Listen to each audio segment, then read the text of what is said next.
Salut à tous les amis et bienvenue sur Carton Rouge TV, très heureux de vous retrouver pour une nouvelle vidéo.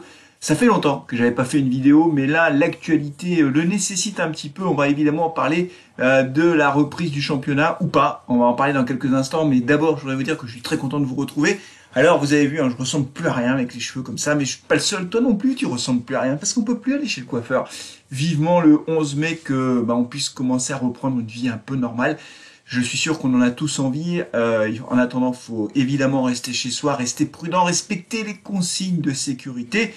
Et puis après, progressivement, j'imagine qu'on va reprendre une activité chacun de notre côté, que le foot peut-être reprendra aussi ses droits. Et c'est tout l'objet de cette vidéo, évidemment, parce que depuis la dernière vidéo que nous avions réalisée avec Thomas pour parler évidemment de toute l'actu autour de la Saint-Etienne, et puis depuis la vidéo que j'avais réalisée aussi sur les hypothèses pour la fin de saison, il s'est passé plusieurs choses. Et la première chose, notamment la plus importante, c'est que le président de la République a annoncé que le début de la fin du confinement serait prévu normalement pour le 11 mai. Alors évidemment, ça change beaucoup de choses. En tout cas, ça permet de faire un petit peu de perspective sur la fin du championnat.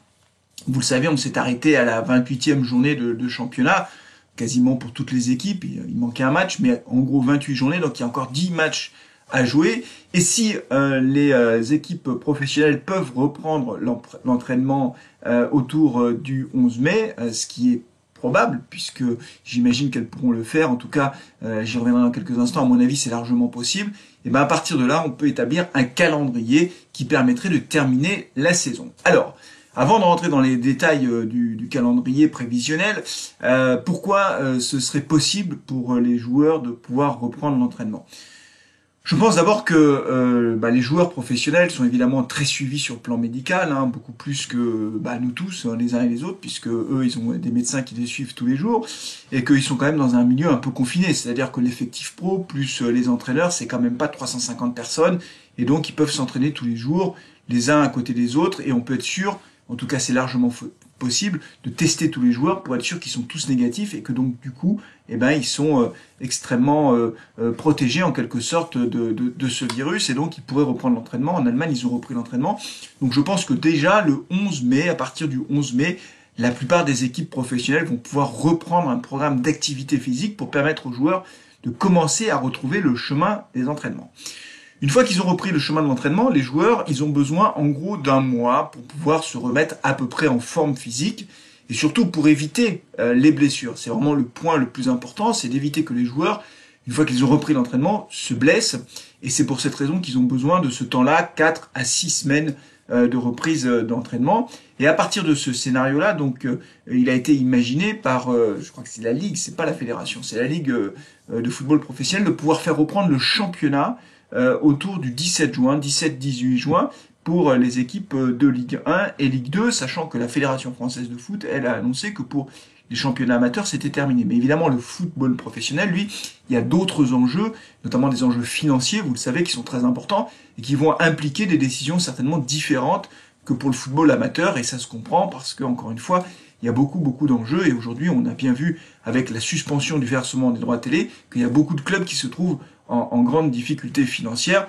notamment la Saint-Etienne, qui apparemment fait partie des clubs qui ont sollicité un prêt garanti par l'État, justement pour pouvoir attendre le versement des sommes dues par Canal+ et beIN Sport. En tout état de cause, si les joueurs reprennent l'entraînement le 11 mai, on peut imaginer la reprise du championnat autour du 17-18 juin. C'est hyper crédible, je trouve que ça ne pose pas de problème particulier. À partir du moment où ils reprennent le championnat autour du 18 juin, s'ils jouent tous les 3 jours, ce qui là aussi est tout à fait possible, c'est serré mais c'est possible, en mettant même les 2 finales de coupe, là j'y reviendrai là aussi dans quelques instants, ça fait une fin de championnat autour du 25 juillet. Voilà, et après le 25 juillet, on termine les Coupes d'Europe, Coupe de l'UEFA, enfin l'Europa League, et puis la Ligue des Champions. Bref, tout ça c'est possible. Voilà, je pense que c'est possible. La Coupe de France, la finale de la Coupe de France se jouerait le 11 juillet, je crois la finale de la Coupe de la Ligue autour du 26 juin, je crois, de mémoire, dans le calendrier prévisionnel tel qu'il a été imaginé. Donc ça veut dire que ça rentre. Ça rentre. Et souvenez-vous de ce que j'avais dit dans la vidéo où j'avais évoqué toutes les hypothèses possibles. L'hypothèse d'une saison blanche ne tenait pas la route à mes yeux. L'hypothèse avancée par Jean-Michel Aulas, bien sûr, ça l'arrange pour rester en Ligue des Champions. Ça aurait fait nos affaires aussi du côté de Saint-Etienne parce qu'on restait qualifié pour la Coupe d'Europe. Mais ça n'était pas possible, ça n'était pas crédible. Toutes les autres solutions envisagées, imaginer par exemple faire jouer simplement les équipes du haut de tableau, puis celles du bas de tableau pour déterminer qui joue la Coupe d'Europe, qui descend, ou imaginer figer le classement par exemple en disant bah, on prend juste le classement à la 28e journée, puis on regarde qui est en Coupe d'Europe, qui descend, etc. Ou figer, ça a même été évoqué, le classement à la 19e journée, comme ça tout le monde a rencontré tout le monde une fois. Toutes ces hypothèses-là, pour moi, ne tiennent pas la route pour une raison simple, c'est qu'elles feront toujours des perdants et des gagnants. Alors les gagnants, évidemment, eux, ils diront rien, mais les perdants, eux, évidemment, feront des recours devant les tribunaux, et à partir du moment où il y a un recours devant un tribunal, la suite qui sera donnée est très aléatoire, avec encore une fois des enjeux considérables pour les clubs, considérables pour la Ligue et considérables pour l'UEFA. Il n'y a pas d'autre choix que de terminer le championnat. Voilà, c'est ce que j'avais dit la dernière fois. Je suis conforté dans cette idée-là. Bien sûr, les matchs se joueront à huis clos. Ça, c'est une certitude. C'est-à-dire que les joueurs joueront devant les caméras de télévision et il n'y aura personne dans les stades. Ça, on peut le dire sans prendre de risque. Mais je suis quasiment sûr à 100% que les championnats reprendront. C'est vrai en Allemagne, c'est vrai en Espagne. Je pense que de toute façon, il n'y a pas d'autre alternative. Toutes les autres alternatives engendrent un aléa juridique bien trop important pour être pris, pour que l'UEFA ou que les fédérations nationales ou que les ligues nationales prennent ce risque-là. Voilà ce que je pense. Alors, dites-moi ce que vous en pensez. Est-ce que vous êtes d'accord ou pas? Je pense aussi qu'on peut le faire en respectant la santé des joueurs, c'est-à-dire en protégeant les joueurs du Covid et en protégeant les joueurs des blessures.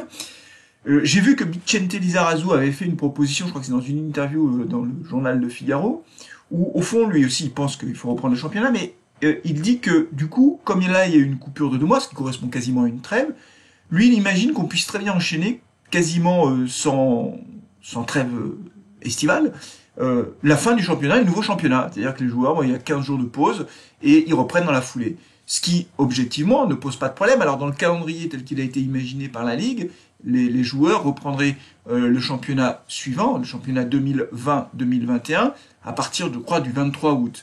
Donc ça veut dire qu'entre le 25 juillet et le 23 août, il y aurait un mois de pause. Honnêtement, je pense que les joueurs prendraient une semaine de vacances et reprendraient tout de suite l'entraînement. En fait, au bout du compte, c'est exactement le scénario envisagé par Vicente Lizarazu, surtout pour les équipes qui jouent encore les Coupes d'Europe, qui elles continueront à jouer jusqu'au 10 août, et puis après elles enchaînent avec la reprise du championnat.